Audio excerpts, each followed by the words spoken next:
الحمد لله رب العالمين، الصلاة والسلام على رسوله الأمين، أما بعد. أعوذ بالله من الشيطان الرجيم. بسم الله الرحمن الرحيم. يا أيها الذين آمنوا اتقوا الله حق تقاته ولا تموتن إلا وأنتم مسلمون. يا أيها الناس اتقوا ربكم الذي خلقكم من نفس واحدة وخلق منها زوجها وبث منهما رجالا كثيرا ونساء، واتقوا الله الذي تساءلون به والأرحام إن الله كان عليكم رقيبا. يا أيها الذين آمنوا اتقوا الله وقولوا قولا سديدا يصلح لكم أعمالكم ويغفر لكم ذنوبكم،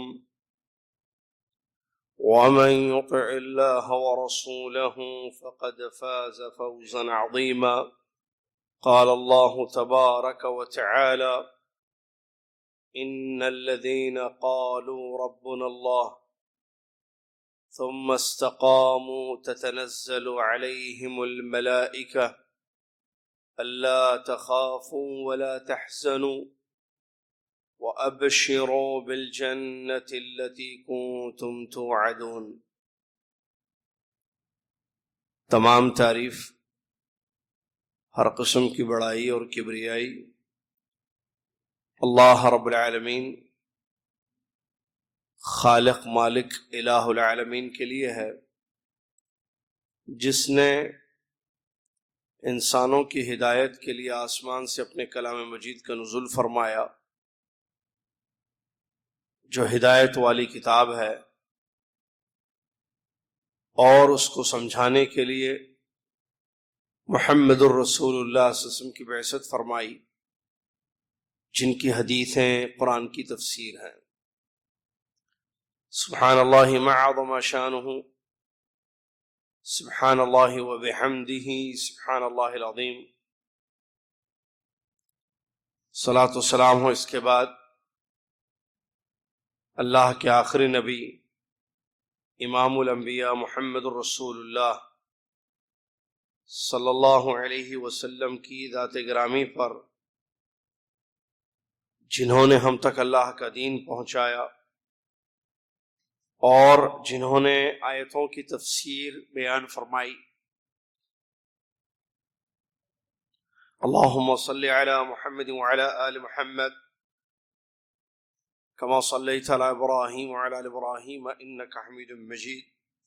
اللهم بارك على محمد وعلى آل محمد كما باركت على إبراهيم وعلى آل إبراهيم إنك حميد مجيد.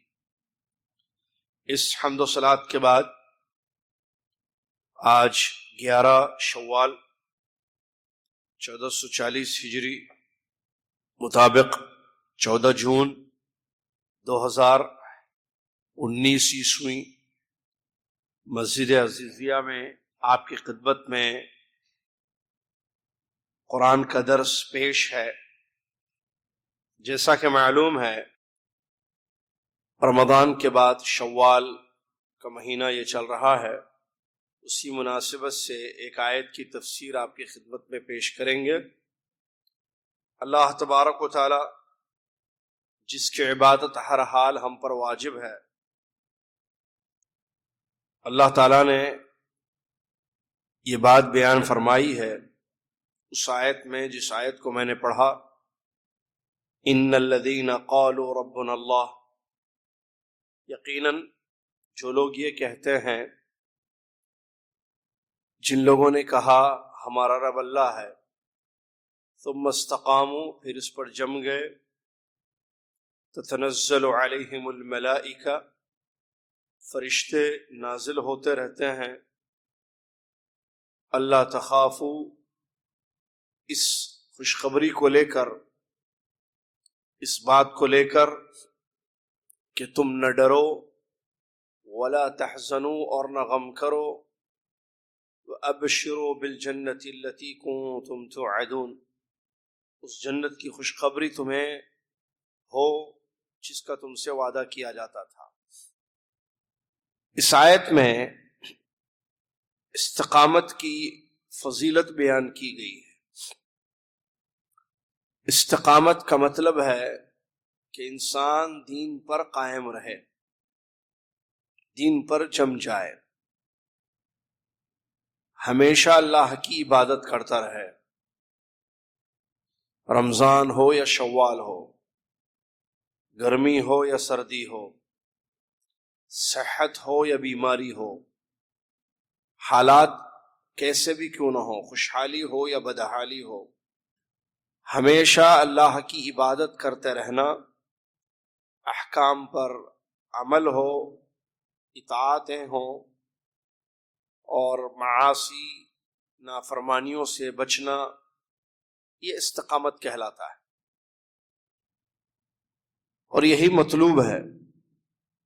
یہ نہیں کہ ایک حالت میں اللہ کی عبادت کی جائے تو دوسری حالت میں عبادت نہیں ہو رہی ہے۔ اگر انسان ایسے کرتا ہے، ایک کنڈیشن میں عبادت کرتا ہے، دوسری کنڈیشن میں اللہ کی عبادت نہ کرے، یا کچھ حالات میں اللہ کی عبادت کرتا ہے اور بعض حالات میں عبادتیں چھوڑ دیتا ہے، تو یہ کافروں کی صفت ہے۔ اللہ تعالیٰ نے ان کی مذمت کی ہے قرآن میں، یعبدون اللہ علی حرف، اللہ نے فرمایا کہ وہ ایک حالت میں اللہ کی عبادت کرتے ہیں۔ اگر ہم مشرکین مکہ کے عمل کو دیکھیں قرآن کی آیتوں میں، تو مشکل اور مصیبت والے حالات جو ہوتے تھے اس میں وہ اللہ کی عبادت کرتے تھے۔ مشرکین مکہ کی میں بات کر رہا ہوں، مشکل حالات میں، مصیبت میں وہ اللہ کی عبادت کرتے تھے، تنگ دستی میں، اور خوشحالی میں اللہ کی عبادت نہیں کرتے تھے، اللہ کے ساتھ شرک کرتے تھے۔ تو ایک حالت میں عبادت کرنا، ایک حالت میں نہیں کرنا، یہ ان کا شیوا رہا ہے۔ جبکہ اہل ایمان ایسے نہیں ہوتے ہیں، وہ ہمیشہ اللہ کی عبادت کرتے ہیں، چاہے مصیبت ہو یا نہ ہو، بدحالی ہو یا خوشحالی ہو، نعمت ہو ملے یا نقمت ہو، ہر حال میں اللہ کی عبادت کرتے ہیں، اور اسی کو استقامت کہتے ہیں، اور یہی مطلوب ہے۔ اللہ کے نبی محمد صلی اللہ علیہ وسلم سے ایک حدیث ہے استقامت کے سلسلے میں، بڑی مشہور پیاری حدیث ہے۔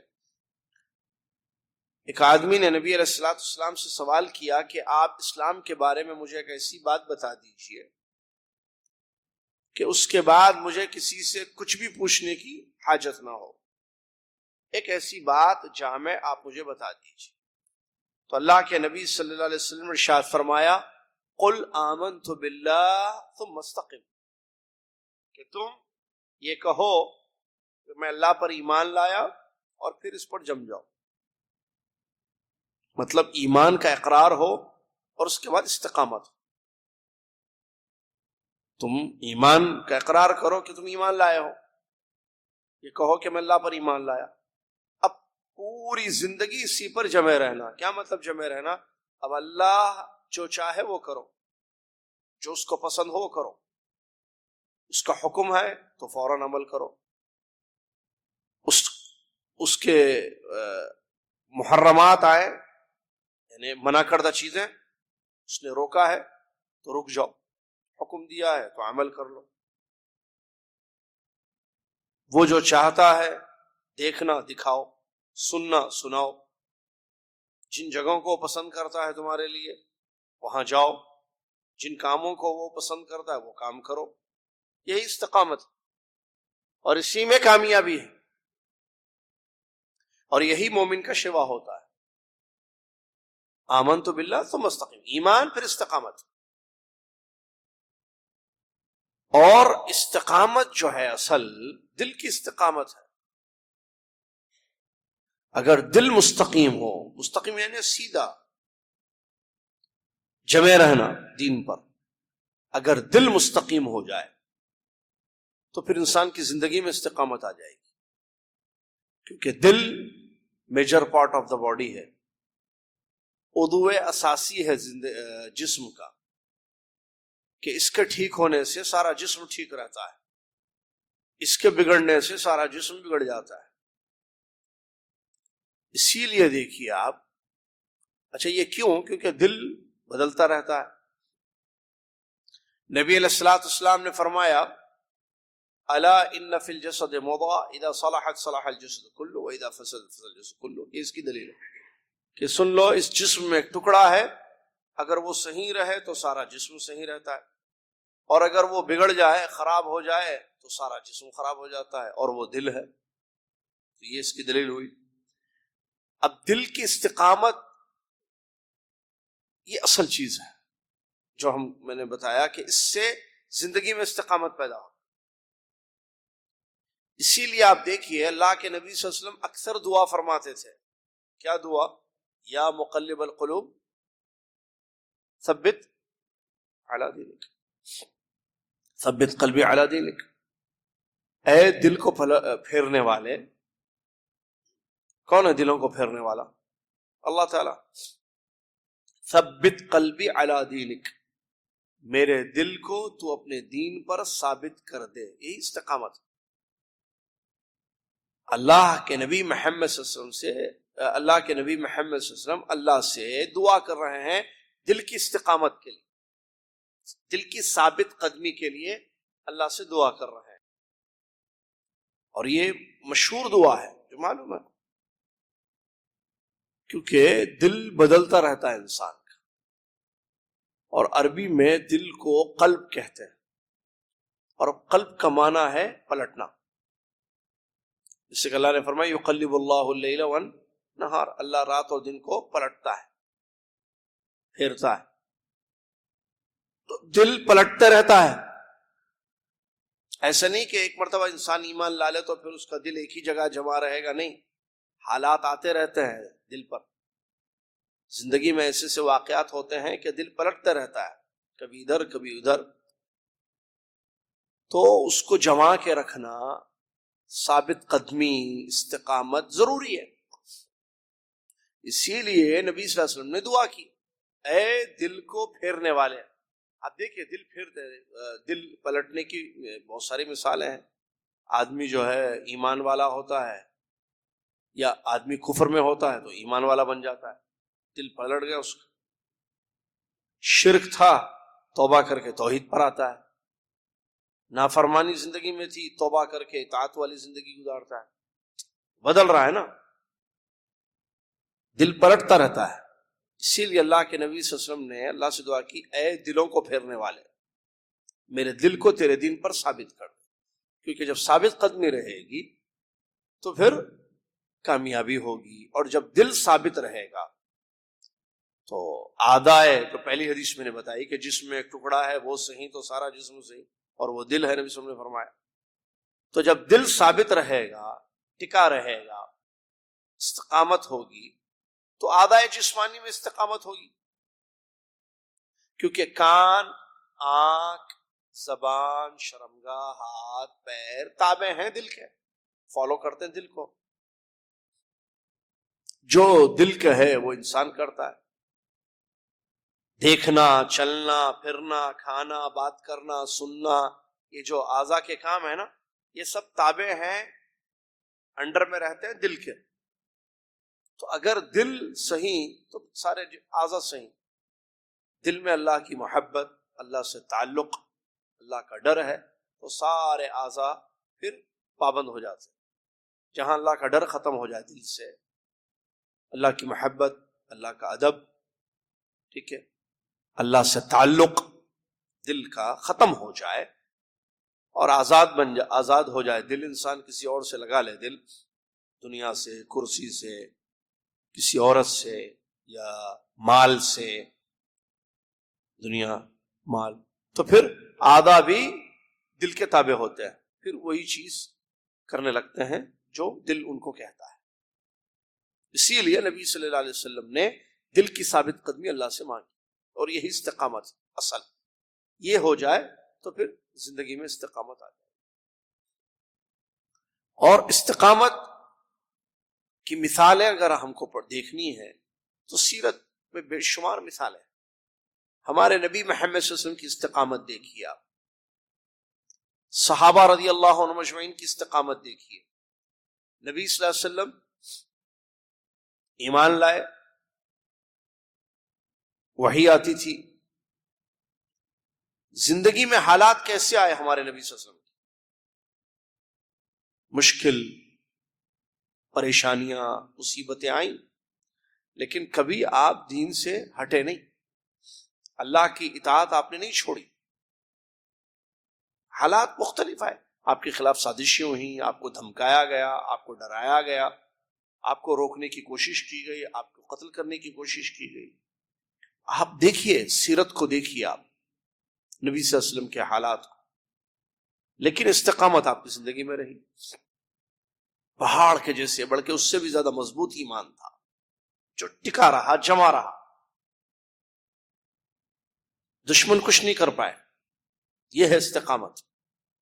نبی صلی اللہ علیہ وسلم لگے رہے اپنے کام پر، اللہ کی طرف دعوت دینا، توحید کی دعوت دینا، شرک سے روکنا، اللہ کے احکام بتانا، لگے رہے سفر و حضر میں، ہر حالت میں. یہ استقامت. اور اللہ کی عبادت کرتے ہوئے اپنے رب کو راضی کر لیا. آپ کے اصحاب رضی اللہ عنہم اجمعین کو آپ نے تربیت کی تھی. آپ کی تربیت تھی اللہ کے فضل کے بعد کہ ان کی زندگی میں ہمیں استقامت ملتی ہے. ایسے ایسے حالات آئے ان کی زندگی میں جو ہماری زندگی میں کبھی نہیں آئے اب تک، اور شاید آئے بھی نہیں. حالات کیسی کیسی آزمائش ان کو ان کی زندگیوں میں آئی، لیکن آپ دیکھیں کہ وہ ہٹے نہیں دین سے. سخت سے سخت، کڑی سے کڑی آزمائشیں آئیں مشرکین مکہ، دشمنان اسلام کی طرف سے، منافقین کی طرف سے. لیکن اللہ کا فضل تھا ان کے پاس، اللہ کی رحمت تھی، اللہ کی توفیق، اللہ کی مدد. اور اس کے بعد نبی صلی اللہ علیہ وسلم کی تربیت ان کی تھی. نبی صلی اللہ علیہ وسلم نے ایسی تربیت کی تھی ایمانی ان کی کہ وہ جمے رہے دین پر، بدلے نہیں وہ لوگ. صحابہ رضی اللہ عنہم اجمعین شوال میں اللہ کی عبادت کرتے تھے، یعنی رمضان میں کرتے تھے نا، شوال میں ان کی مسجدیں بھری رہتی تھی یا خالی خالی رہتی تھی؟ استقامت دیکھی. اگر بلکہ میں آپ کو ایک مثال دوں چھوٹی سی، آپ پڑھ کے دیکھیے سیرت صحابہ کی. رمضان تو رمضان میں کوئی اسپیشل عبادتیں ان کی نظر نہیں آتی ہیں الگ سے کچھ. کیوں؟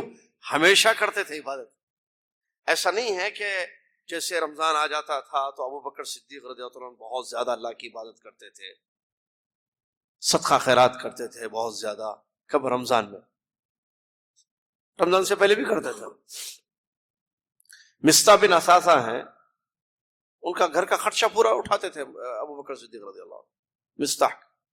اور ایسے کئی گھر تھے جن کا خرچ ماہانہ، منتھلی ابو بکر صدیق رضی اللہ عنہ کے پیسوں سے چلتا تھا. اب دیکھ، سال بھر. اور نبی وسلم کی جو حدیث ہے وہ رمضان میں نہیں ہے حدیث ہو. جب صبح نبی وسلم نے فرمایا کہ تم میں سے کون روزے سے ہے آج، تم میں سے کس نے آج خرچ کیا، کس نے کسی بیمار کی تیمارداری کی، کون جنازے میں شریک ہوا، تو ابو بکر صدیق نے ہر سوال کے جواب میں کہا میں. پھر اس نے فرمایا یہ چیزیں جس مومن میں جمع ہو جائیں وہ جنت میں جائے گا. تو وہ رمضان والی حدیث نہیں ہے. تو آپ دیکھیں کہ ایسا نہیں ہے کہ صحابہ جو ہے رمضان میں صرف بہت زیادہ اللہ کی بات کرتے تھے، باقی 11 مہینوں میں ان کی زندگیوں میں عبادتیں نہیں تھی. ایسے ملتا ہی نہیں. ہم نے درس دینے کے لیے جب مطالعہ کیا تو دیکھا تو نظر ہی نہیں آ رہی ایسی کوئی چیز رمضان میں ان کی خاص. کیونکہ رمضان کے روزے ہیں، ٹھیک ہے، فرض ہیں، رکھتے ہیں، اس کے علاوہ نفل روزوں کے پابند تھے، تہجد گزار تھے، رمضان میں تراویح پڑھتے تھے. عام 11 مہینوں میں قیام اللیل، تہجد زندگی میں ان کے تھا. اللہ کے راستے میں خرچ سال بھر کرتے تھے جب موقع ملتا تھا. ذکر اللہ کا، قرآن کی تلاوت، جو عام طور پر بڑا عمل ہے نا جو رمضان میں ہوتا ہے روزوں کے بعد. تو کیا وہ صرف رمضان میں قرآن کی تلاوت کرتے تھے؟ نہیں، حافظ قرآن تھے، صبح شام اللہ کے کلام کی تلاوت کرتے تھے. تو کچھ مخصوص چیزیں صرف ایک مہینے کے لیے ان کی زندگی میں نہیں تھی. یہ جو عبادات ہیں جو ہمیں ایک مہینے میں نظر آتی ہیں ان کے زندگی میں 11 پورے 12 مہینوں میں تھی، سال بھر تھی. اس کو کہتے ہیں استقامت. کامیاب رہے وہ لوگ. ارے رمضان میں پہلا سال پہلے روزے فرسٹ روزے فرض ہوئے ہیں. 17 رمضان اسی جزیرے عرب سعودی عرب کی گرمی، بدر مقام آپ جانتے مدینہ کے قریب، وہاں جنگ لڑی گئی جس کو غزوہ بدر کہتے ہیں. سن 2 ہجری پہلا سال جس سال رمضان فرض ہوا. ان سے کہا گیا چلو لڑنا ہے اللہ کے راستے میں، چلے گئے، نکل گئے. یہ نہیں ہے استقامت. یہ ان کی زندگی آپ دیکھیے، کامیاب رہے وہ، اللہ کو راضی کیا، جنت کے مستحق ہوئے. لیکن ہماری زندگیوں میں ایسا نہیں ہے. بہت افسوس کے ساتھ کہنا پڑتا ہے. آپ دیکھیے حالت دیکھیے، ابھی عشاء میں دیکھیے آپ، مسجد نہیں بھرے گی. اچھا قرآن شوال کی کون سی تاریخ ہے آج؟ 11. پہلی شوال عید تھی، عید کا دن. عید کے دن سے اب تک ہم میں سے کتنا قرآن پڑھا ہے؟ ہمارا یہ حال ہے. اس کو استقامت نہیں ہو. رمضان میں کتنا پڑھتے تھے ہم روزانہ؟ ایک پارہ تو پڑھے ہوں گے لوگ. لیکن اب ان 11 دنوں میں ایک پارہ ہوا، آدھا پارہ، ایک صفحہ، 2 صفحے، کچھ آیتیں. یہ ہماری زندگی ہے. یہ استقامت نہیں ہے. تو اس سے کامیابی نہیں ہوگی. پر اللہ سے دعا ہے کہ اللہ تعالیٰ استقامت دے ہماری زندگیوں میں، اللہ رحم فرمائے ہماری زندگی میں. استقامت کا جو ہے یہ مطلوب ہے، ضروری ہے یہ استقامت، کیونکہ حالات بدلیں گے. بھائی ابھی تو ٹھیک ہے، خیر سے ہیں، اللہ خیر سے ہی رکھے. ہمیشہ مصیبتیں آتی. اچھا جائزہ لیجیے زندگیوں میں، رمضان اور غیر رمضان کے یہ حالات دیکھیے. ایک مثال یہ ہے کہ رمضان ختم ہوتے ہی عبادتیں ختم ہو جاتی ہیں. حج ختم ہوتے ہی عبادتیں ختم ہو جاتی ہیں. حج کو آتے ہیں، حج میں بہت عبادت کرتے ہیں، مکہ میں رہتے ہیں، مدینہ میں رہتے ہیں. ابھی حج کا مہینہ شروع ہو گیا ہے، شوال، ٹھیک ہے، شوال، ذی القعدہ، یہ سب حج کے مہینے ہیں. آپ دیکھیے مکہ مدینہ آتے ہیں حج میں، مدینہ میں رہیں گے تو بہت اللہ کی بات کریں گے، مکہ میں بہت اللہ کی بات کریں گے. حج حج حج حج کا انتظار. اور پھر حج ہوگا تو مینا، مزدلفہ، عرفات میں خوب اللہ کی عبادت کریں گے. اس کے بعد آخر میں ایک کام کرتے، طواف وداع. وہ طواف وداع ہے، عبادت وداع نہیں ہے. الوداعی عبادت نہیں ہے، وہ الوداعی طواف ہے وہ. لیکن ہم نے اس کو الوداعی عبادت سمجھا کہ عبادت کو الوداع کر دیتے ہیں. تو اب اس کے بعد نکلتے ہیں اپنے ملک کو یا اپنے علاقے کو واپس جاتے ہیں. تو اب دیکھیے عبادت کا ختم، حج ہو گیا. جبکہ اگر آپ رمضان کو بھی دیکھیے اور حج کو، میں 2 مثالیں دوں گا. رمضان کے دیکھیے، پیارے نبی صلی اللہ علیہ وسلم رمضان سے پہلے بھی روزہ رکھتے تھے، رمضان کے بعد بھی روزہ رکھتے تھے. رمضان سے پہلے شعبان پورا مہینہ تقریباً روزہ رکھنا آپ کا عمل ہمیں حدیثوں میں ملتا ہے. اچھا شوال کے 6 روزے حدیثوں میں ملتے ہیں ہمیں، پہلے بھی روزے بعد میں بھی روزے. رمضان جو فرض روزوں کا مہینہ ہے، فرض روزوں کا، اس سے پہلے بھی عبادت، اس کے بعد بھی عبادت. حج میں دیکھیے آپ، اللہ تعالیٰ حج کے بارے میں قرآن میں بیان فرماتا ہے فَإِذَا قَضَيْتُم مَنَاسِكَكُمْ فَاذْكُرُوا اللَّهَ كَذِكْرِكُمْ آبَاءَكُمْ أَوْ أَشَدَّ ذِكْرًا. جب تم حج کے پورے کام کمپلیٹ کر لو، آیت سن لیجئے خالی ایک، فَإِذَا قَضَيْتُم مَنَاسِكُمْ، مناسک حج ہو گئے، حج کے اعمال ختم ہو گئے، مطلب ختم، طواف وداع ہو گیا، ختم. اللہ کو یاد کرو جیسے تم اپنے ابا کو یاد کرتے ہو، یا اس سے بھی زیادہ اللہ کو یاد کرو. حج ختم ہونے کے بعد اللہ کہہ رہا ہے کہ اللہ کو یاد کرو. حج میں تو کیے یاد، مینا، مزدلفہ، عرفات میں. حج کے بعد بھی اللہ کو یاد کرو، کثرت سے یاد کرو، اشد ذکرا، زیادہ یاد کرو اللہ کو. یہ ہے استقامت. لیکن ہوتا کیا ہے اس کا الٹا. اسی طریقے سے آپ دیکھیے گھر میں کوئی بیمار ہو جائیں یا موتا میت ہو، کسی عزیز کا، والد، والدہ، قریبی، بیوی، شوہر، بچے، یا کوئی بھی خاندان میں فوت ہو جائیں تو پریشانی ہوتی ہے گھر میں، تکلیف ہے نا. ہمارے ایک عزیز کا انتقال ہو گیا تو اب گھر کے ماحول کو دیکھیے آپ، اللہ ان کو یاد آتا ہے. آپ دیکھیں گے نماز پڑھیں گے، قرآن پڑھیں گے، دعائیں ہوں گی. صدقہ خیرات ہوگا. کیوں؟ فوت ہو گئے ہیں گھر میں، اللہ یاد آتا ہے. اگر آپ مثال یہ بھی دیکھیں، باپ کا انتقال ہو جائے، بچے ہیں گھر میں، آپ دیکھیں گے بچے مسجد میں اس دن ضرور نظر آئیں گے، قرآن پڑھیں گے، دعا کریں گے، بالکل اللہ یاد آئے گا ان کو. ٹھیک. شادی اگر ہو تو گھر میں نہیں، یعنی ایک حالت میں اللہ یاد آ رہا ہے، دوسری حالت اگر گھر میں شادی کا ماحول ہو تو پھر آپ دیکھیں گے ذکر اللہ کا، عبادت، نمازیں ختم. اب پھر نافرمانیاں ہوتی ہیں نا. تو یہ استقامت نہیں ہے. انسان جو ہے ہمیشہ ہر حال میں اللہ کی عبادت کرے، اس کو بولتے ہیں استقامت. گھر میں خوشی ہو تو کیا نماز نہیں ہے؟ عید کے دن نماز پڑھنا نہیں ہے؟ عید خوشی کا دن ہے نا. ہم عید کے دن نماز پڑھے یا نہیں پڑھے؟ بلکہ خوشی کی ابتدا عبادت سے ہوتی ہے. عید کے دن جو عید کا خوشی کا دن ہوتا ہے، 2 عید ہیں اسلام میں، مسلمانوں میں بہت عیدیں ہیں جی، مسلمانوں میں بہت عیدیں ہیں. اسلام میں کتنی عیدیں ہیں؟ 2. مسلمانوں میں 2 ہونی چاہیے، لیکن انہوں نے کہا کہ 2 بہت کم ہیں، ہم کو اور چاہیے. وہ لوگ اور لے لیے. بہت سارے الگ الگ، مردوں کی، زندوں کی، بڑوں کی، بہت ساری عیدیں ہیں. بہرحال تو اسلام کی جو دونوں عیدیں ہیں ان میں اللہ کی عبادت ہے. دیکھیے آپ، جو کہ خوشی کا دن ہے، عید الفطر، عید الاضحیٰ، پہلی شوال، 10 ذی الحجہ، 10 ذی الحجہ نا. دیکھیے آپ، صبح پہلے مسلمان کیا کرتا ہے؟ 2 رکعت نماز پڑھتا ہے. عید کی نماز عید کی عبادت ہے، عبادت سے اپنی خوشی کا آغاز ہوتا ہے. اس دن بھی عبادت کرنی. جنگ چل رہی ہو تو جنگ، اٹیک کر دیا مسلمانوں پر کسی نے، صلاۃ الخوف ایک قسم کی نماز ہے، جیسے صلاۃ العید ہے ویسے صلاۃ الخوف. اس کی کئی شکلیں ہیں. ایک صف لڑے گی، اگر فیس ٹو فیس لڑائی ہو، آج کل تو خیر عورتوں کی لڑائی لڑی جاتی ہے پوری، ڈال دیتے پھینک دیتے، کون پھینکے نہیں معلوم. ایسے وہاں تو فیس ٹو فیس لڑتے تھے نا پہلے، میدان میں جنگ میں اتر گئے. تو ایک صف سامنے لڑے گی، ایک صف 1 رکعت پڑھے گی، امام نماز پڑھائیں گے 1 رکعت، وہ لڑتے رہیں گے دشمنوں سے. 1 رکعت ختم، وہ لوگ آئیں گے، یہ لوگ جا کے مقابلہ کرتے رہیں گے. وہاں بھی نماز معاف نہیں ہے. اس کا ایک طریقہ ہے نماز پڑھنے کا جس کو صلاۃ الخوف کہتے ہیں. بیمار پر کیا نماز معاف ہے؟ نہیں پڑھ سکتا بیمار. کیسے نہیں پڑھ سکتا؟ کھڑے ہو کر نہیں پڑھ سکتا، ٹھیک ہے بیٹھ کر پڑھے.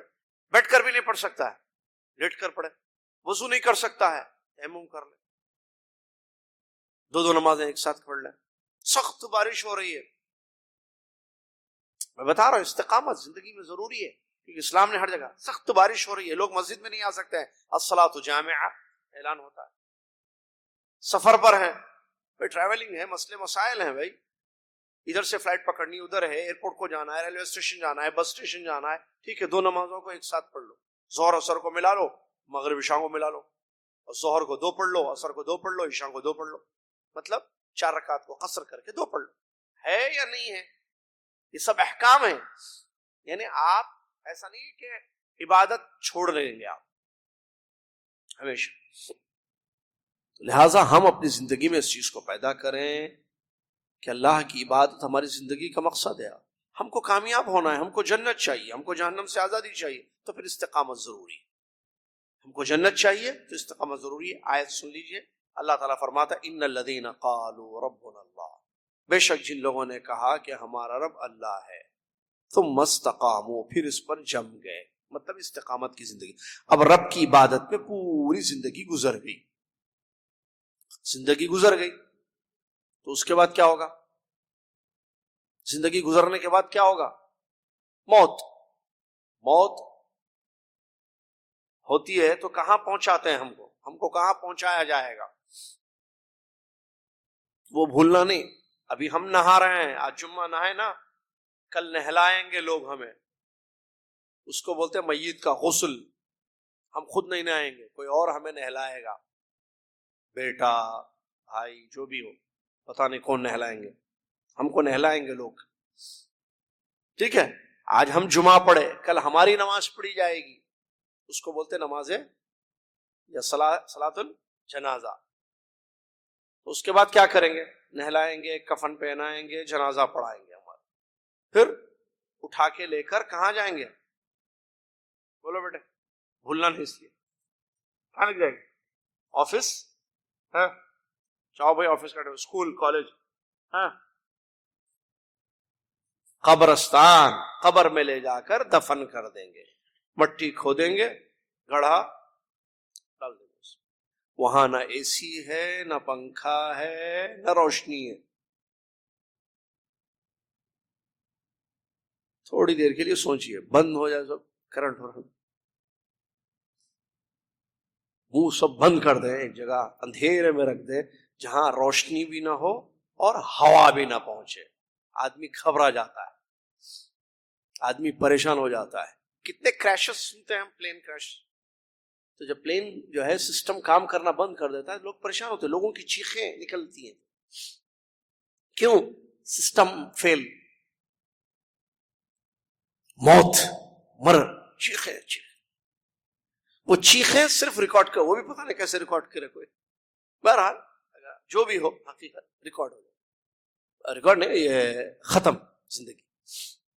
تو قبر میں ڈالا جائے گا، اس قبر میں کچھ بھی نہیں ہوگا. اگر ہم چاہتے ہیں کہ نہیں وہاں ہمیں اے سی سے بھی اچھی ہوا چاہیے، اے سی سے بھی اچھی چاہیے، اے سی سے اچھی ہوا کون سی ہو سکتی ہے دنیا میں؟ جنت کی ہوا اگر آئے دنیا میں تو وہ اے سی سے اچھی، کیونکہ جنت کی ہوا اس سے اچھی ہے، راحت والی، سکون والی. لوگ کہتے ہیں یہ ایئر کنڈیشن اس سے اچھا ایئر کولر کی ہوا ہے. ابھی انڈیا میں رمضان میں ہم تھے تو اس پر کسی نے بات کی کہ بھائی اس سے زیادہ صحت کے لیے وہ اچھا ہوتا ہے، کیونکہ اس میں پانی وغیرہ جو بھی ہے وہ کیا ہے، وہ ایئر کولر کی میں بات کر رہا ہوں، ایئر کولر. بہرحال تو جنت کی ٹھنڈی ہوائیں اگر چاہیے تو استقامت کی زندگی گزارنی ہے. کیوں؟ کیونکہ حدیثوں میں یہ بات بتائی گئی کہ جو جن کے عمل نیک ہوں گے، جو نیک لوگ ہوں گے، ان کو جب قبروں میں داخل کیا جائے گا اور ان سے سوالات ہوں گے، جو سب سے ہوں گے سوالات، ہر انسان سے، تو جواب صحیح دیں گے وہ، کیونکہ استقامت کی زندگی گزارے. تو اللہ کی مدد بھی آئے گی ان کے، اللہ وہاں بھی ثابت قدم رکھے گا، کیونکہ دنیا میں ثابت قدم تھے تو وہاں بھی ثابت قدم رہیں گے. اور یہ جو ہے ایک آیت میں ذکر اس کا موجود ہے. تو جنت کی کھڑکیاں کھول دیں گے فرشتے، تو جنت کی ٹھنڈی ہوا آئے گی ان کو، قبر کشادہ کر دی جائے گی. اب پھر پریشانی نہیں ہوگی، راحت ہوگی قبر میں. ہم سب کو اپنی قبر میں راحت چاہیے، تو استقامت کی زندگی گزارنی، ہمیشہ اللہ کی عبادت. تو وہ قبر کو بھولنا نہیں. اسی لیے نبی صلی اللہ علیہ وسلم نے فرمایا حدیث میں، موت کو کثرت سے یاد کرو. موت سے اچھی نصیحت نہیں ہے کوئی. کافی سب سے اچھی جو ہے نصیحت اگر کوئی ہے تو موت. انسان اپنی موت کو یاد کرے. مجھے، آپ کو، سب کو قبر میں جانا ہے. تو اللہ تعالیٰ فرماتا ہے ان الذین قالوا ربنا اللہ ثم استقاموا، جن لوگوں نے کہا ہمارا رب اللہ ہے اور پھر وہ اس پر جمے رہے، استقامت کی زندگی گزارے. تتنزل علیہم الملائکہ، جب یہ قبروں میں پہنچ جائیں گے فرشتے اترتے رہیں گے. اتریں گے نہیں، تتنزل کا لفظ ہے، تنزل نہیں ہے. اترتے رہیں گے فرشتے 3 خوشخبریاں لے کر. نمبر 1 ڈرنا نہیں، نمبر ایک ڈرنا نہیں، نمبر 2 غم نہیں کرنا. نہ ڈر نہ غم. تیسری چیز جنت. ڈر اللہ تخافو، ڈرنا نہیں. ڈر فیوچر کے لیے ہوتا ہے یا جو چیز ختم ہو چکی ہے اس کے لیے ہوتا ہے. ڈر اور غم، جو چھوٹ گیا ہے اس کا غم ہوتا ہے، جو آنے والا ہے اس کا غم ہوتا ہے. جو چھوٹ گیا، اللہ تخافو، ڈرنا نہیں، کل کیا ہوگا آگے، ڈرنا نہیں. فرشتے آ کر کہتے ہیں ڈرو مت. آدمی قبر میں ہے بھائی، اکیلا ہے، ٹھیک ہے. اب آگے کا معاملہ کیا ہونے والا ہے نہیں معلوم اس کو. یہاں تک تو آ گیا، زندگی ختم، قبر میں پہنچ گیا. اب آگے کا مرحلہ کیا ہے کیا ہوگا، کیا چیز اس کے سامنے آئے گی، اس کے ساتھ کیا کیا جائے گا. ایک عجیب سی فکر ہوتی ہے نا انسان. جب انسان کو پتہ نہیں کہ اس کو کیا کرنا ہے، آگے کیا کرنا ہے، کیا کیا جائے گا اس کے ساتھ، what will happen with him, اس کے ساتھ کیا کیا جائے گا، انسان کو نہیں معلوم تو وہ خوف زدہ رہتا ہے. ارے بھائی کیا ہے، ماریں گے، کاٹیں گے، جلائیں گے، سانپ آئے گا، بچھو آئے گا، کیا ہے سمجھ میں نہیں آتا، آگ ہوگی، کیا ہوگی. تو فرشتے اسی لیے پہلے کیا ہے، اللہ تخاف، خوف ختم کرتے، جو گھبراہٹ اور ڈر اور کی کیفیت ہوتی ہے، یہ ڈرو مت، ہٹا دیتے. ان الذين قالوا ربنا الله ثم استقاموا تتنزل عليهم الملائکہ اللہ تخافوا، ڈرو مت، مت ڈرو، کچھ نہیں ہوگا تمہارے ساتھ. تو جو ڈر ختم. ولا تحزنوا، اور غم نہ کرو. کس کا؟ جو چھوڑ کر آئے ہو دنیا میں. بہت ساری چیزیں چھوڑ کر جاتا ہے نا انسان، اور عجیب چیز ہے، جو چھوڑنا ہے اس کی فکر میں زندگی ہے، جو لے جانا ہے اس کی فکر میں کچھ بھی نہیں ہے، اس کی فکر نہیں ہے. عجیب ہے. دیکھیے انسان اپنے لیے کچھ نہیں کرتا، سب کے لیے بہت کچھ کرتا ہے. قبر میں عمل ساتھ لے جانا ہے تو عمل زیادہ ہونا چاہیے. آپ جتنا پڑھ لیں گے نہیں، آج جتنا کر لیں گے آپ عمل، یہی آپ کے ساتھ آئے گا. باقی دولت، گھر، بیوی، بچے، دوست، احباب، پراپرٹی، جائیداد، سب چھوڑنا ہے، عمل ساتھ لے جانا ہے بس. اب عمل زیادہ لے جانا زیادہ لے جاؤ، کم لے جانا کم لے جاؤ، آپ کے اختیار میں. لوگ ایگزٹ پر جا رہے ہیں، بہت سارے لوگ. ابھی آج صبح ایک بات ہو رہی تھی، ریاض سے ایک ساتھی آئے، میں نے کہا کیا ہے بھائی، خیریت سے ہیں؟ ان کے ایک عزیز ہے، رشتہ دار ہیں جو سونے کا کاروبار کرتے ہیں، سونا بیچتے ہیں. میں نے کہا کیا حال ہے، سب خیریت سے ہے، آپ کے عزیز کا کیا حال ہے؟ بولے اچھا ہے. تو وہ بتا رہے تھے کہ لوگ ایگزٹ پہ جا رہے ہیں تو سونا بھی زیادہ خرید کے لے کے جا رہے ہیں. وہ سونے کا کاروبار کرتے ہیں، سونے کی دکان ہے ان کی. تو وہ بتا رہے تھے کہ سونا بھی زیادہ لے کے جا رہے ہیں لوگ. ایگزٹ پہ آدمی جاتا ہے تو زیادہ لے کے جاتا ہے. کیوں؟ جانا ہے گھر کو، ختم، یہاں ختم زندگی، اب وہاں رہنا ہے تو سامان بہت لے کے جاتا ہے. دیکھیے دماغ دیکھیے، زیادہ لے کے جاتا ہے، خوب جتنا بھیجنا ہے بھیجو، فل فل پورا سب ہے. لوگ یہاں جو اپنے گھر کے سامان ہے وہ بھی بھیج دیتے ہیں کارگو سے. گھر کے بھائی یہاں جو ٹیمپروری لیے تھے وہ بھی بھیج دیتے ہیں. چھوڑتے نہیں کوئی چیز، کوئی چیز نہیں چھوڑتے ہیں. گاڑی تو لینے جیسے گاڑی کو بیچ کے جائیں گے. گھر کرایہ کا تھا وہ تو نہیں لے جائیں گے، گھر کا سامان لے کے جاتے ہیں، وہاں کام میں آئے گا. صوفہ ووفا، بلینکٹ سب لے کے جاتے ہیں، تکیے وکیے بھی لے کے جاتے ہیں، چھوٹی چھوٹی چیزیں. کارگو میں سب چیزیں جاتی ہیں. یہ آدمی دیکھیے، لیکن قبر میں کیا لے کے جانا ہے، عمل، اس کی فکر نہیں. اچھا یہ کارگو سے مہینوں کے بعد پہنچتا ہے، اچھا پہنچتا بھی نہیں پہنچتا ہے، رمضان میں پہنچتا بھی نہیں پہنچتا. اس کی مثال دے رہا ہوں. میرا چھوٹا بھائی سفیان ابھی مکہ گیا ہوا ہے، رتنا گیری سے میرے گھر آم بھیجے گئے. میں اپنی بات مثال دوں، بمبئی رتنا گیری، کوکن رتنا گیری سے آم، اللہ جزائے خیر دے ہمارے کوکنی بھائیوں کو، انہوں نے ارے شیخ صاحب جو ہے حیدرآباد آ رہے ہیں تو ہم آم بھیجیں گے، آم کھائیں گے بھی، لے کے بھی جائیں گے. اب میں جو ہے تقریباً 11 دن رہا، نہیں 13 دن رہا وہاں پر، آم نہیں آئے. بھیج دیو.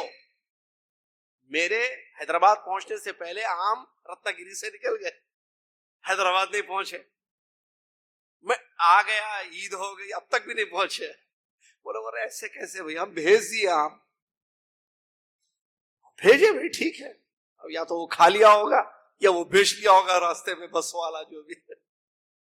بتانے کا مطلب ایسی ضروری نہیں ہے کہ جو چیزیں یہاں سے چاہیں وہ پہنچے بھی. آپ کئی لوگ شکایت کرتے کہ کارگو والوں کے بھائی ہمارا پورا سامان نہیں پہنچا، لیکن اس میں کوئی شک نہیں ہے کہ آپ رتی برابر بھی عمل کریں گے، ایک آیت بھی پڑھیں گے، وہ عمل آپ کے ساتھ قبر میں آئے گا.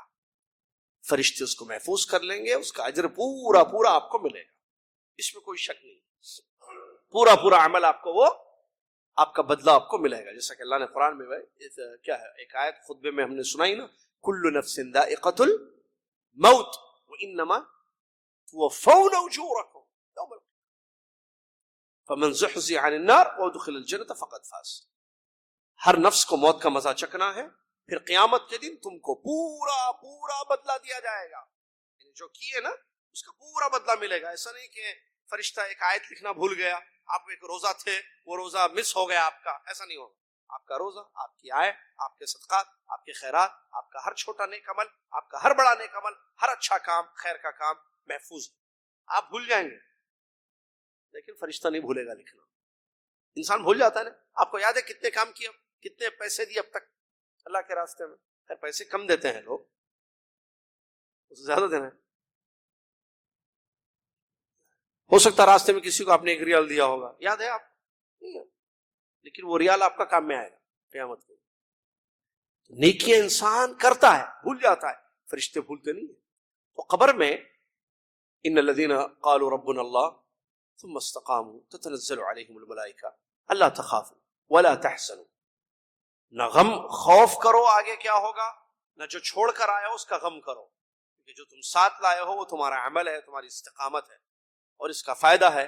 وابشروا بالجنہ التي كنتم توعدون، اس جنت کی خوشخبری جس کا وعدہ تم سے کیا جاتا تھا. قبر میں جنت کی خوشخبری ملے گی. تو یہ 3 چیزوں کی خوشخبری، خوف ختم ہو جائے خوشی کی بات ہے، غم ختم ہو جائے خوشی کی بات ہے، اور جنت کی ضمانت دی جا رہی ہے یا جنت کی خوشخبری سنائی جا رہی ہے، خوشی کی بات ہے. وابشروا بالجنۃ التي كنتم توعدون، اس جنت کی تمہیں خوشخبری ہو جس کا تم سے وعدہ کیا گیا. تو انسان کو جنت مل جائے اور قبر میں خوشخبری اس کی سنا دی جائے، یہ ایک بہت بڑی نعمت ہے جو ہم سب کو چاہیے. ہے کوئی جس کو جنت نہیں چاہیے؟ سب کو چاہیے. اس کے لیے استقامت چاہیے، کیونکہ بغیر عمل کے، بغیر استقامت کے جنت نہیں ملے گی. فمن يعمل مثقال ذرة خيرا يرى ومن يعمل مثقال ذرة شرا يرى. یہ حقیقت ہے، اعمال ہے. فمن ثقلت موازینه فهو في عیشة راضیہ ومن خفت موازینه فأمه ہاویہ. یہ حقیقتیں ہیں، لہٰذا ہم اس سے ہٹ نہیں سکتے. لہٰذا ہم چاہتے ہیں کہ ہمیں جنت ملے، عیشت راضیہ زندگی ہو، تو پھر نام اعمال میں نیکیاں زیادہ کرنی ہوگی، اور نیکیاں زیادہ عمل کرنا، یہی استقامت جو ہم نے بتایا. تو ہمیشہ اس کی فکر ہونی چاہیے، بچوں کو اس کی تربیت کرنی چاہیے، ذہن بنانا چاہیے بچوں کا، فیملی کا کیا کرنا چاہیے، ذہن بنانا چاہیے کہ ہم عمل کریں. نیکی کرو بیٹے بیٹی، نیکی کرو. بیگم نیکیاں دیکھو، جتنا خیر کا کام کر سکتے ہو کرو. ادب المفرد کی ایک حدیث ہم نے آج پڑھی دعوت سینٹر کی کلاس میں. ام المومنین عائشہ رضی اللہ تعالیٰ عنہ کے پاس ایک عورت، ایک مسکین عورت اپنی 2 بیٹیوں کو لے کر آئی. ایک عورت، غریب مسکین عورت، نبی صلی اللہ علیہ وسلم کے گھر میں مانگنے کے لیے ایک عورت اپنی 2 بیٹیوں کو لے کر آئی. نبی صلی اللہ علیہ وسلم گھر پر نہیں تھے اس وقت، ام المومنین عائشہ رضی اللہ عنہا تھے. تو وہ آئی، آ کر مانگنے لگی کھانے کے لیے کچھ دیجیے. تو ام المومنین عائشہ رضی اللہ تعالیٰ نے دیکھا تو ایک دانہ کھجور کا تھا گھر میں. کیا ہے؟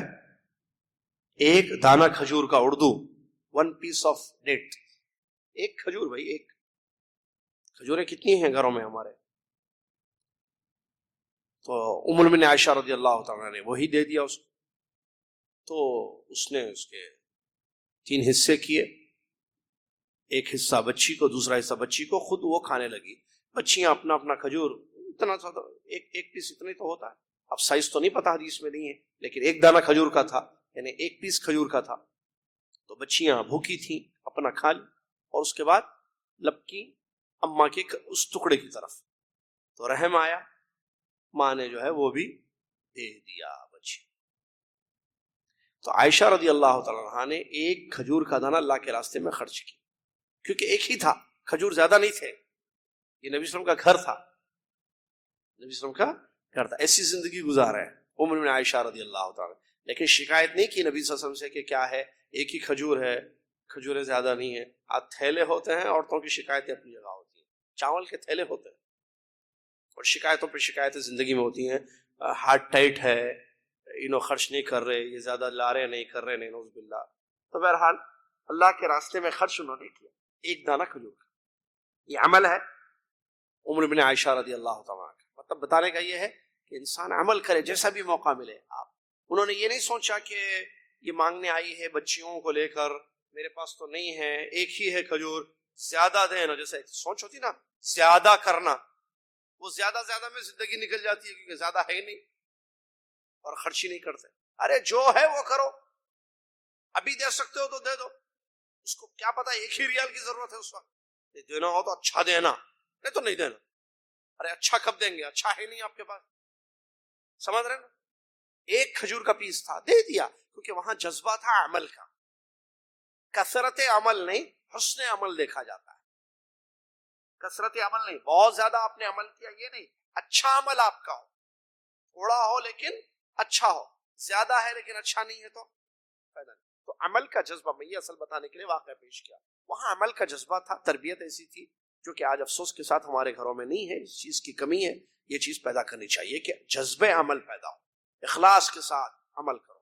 کیونکہ 1 دانہ کھجور کا اخلاص کے ساتھ دیا جائے تو پھر کلو یا ٹنوں کے ٹن کھجور بغیر اخلاص کے اگر خرچ کیے جائیں تو دونوں میں فرق ہے. اللہ سے دعا ہے اللہ تعالی ہم سب کی زندگی میں استقامت پیدا فرمائے، اللہ تعالیٰ پابند بنا دے ہم سب کو، اور آخرت کے لیے زیادہ سے زیادہ عمل کرنے والا بنائے. آمین. الحمدللہ رب العالمین. السلام علیکم ورحمۃ اللہ وبرکاتہ. آئندہ جمعہ سے انشاءاللہ نئی سورہ لے کر آپ کی خدمت میں ہم حاضر ہوں گے تفسیر کے درس میں. اور اگلا درس ہمارا بھی پیر کا درس ہوگا جو صحیح مسلم کا درس ہے. کتاب الفتن و اشراط الساعہ کی حدیثیں ہم پڑھ رہے تھے، اس کو مکمل کریں گے انشاءاللہ. جزاکم اللہ خیر. اگلی ملاقات پیر کے دن بعد نماز عشاء اسی جگہ پر آپ سے ہوگی. کفارۃ المجلس پڑھ لیں. سبحانک اللہم و بحمدک، اشہد ان لا الہ الا انت، استغفرک و اتوب الیک.